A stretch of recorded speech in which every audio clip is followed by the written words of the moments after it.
217 Naturals coming to you with another video. And in this video, I'm going to show you how I make my cold processed soap. So if this is something you're interested in, definitely stay tuned. But before you do, hit that subscribe button and the notification bell so that you don't miss any of the new content.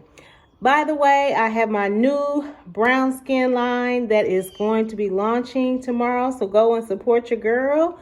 I'm so excited, guys. This collection is my heart and soul.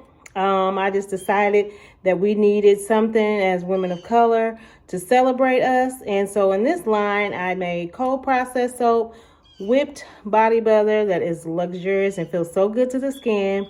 And then I also have 2 different candles so it's almost like a self-care gift set. So yeah, definitely stay tuned and check out my website, selfessence.net, and let's get into the video.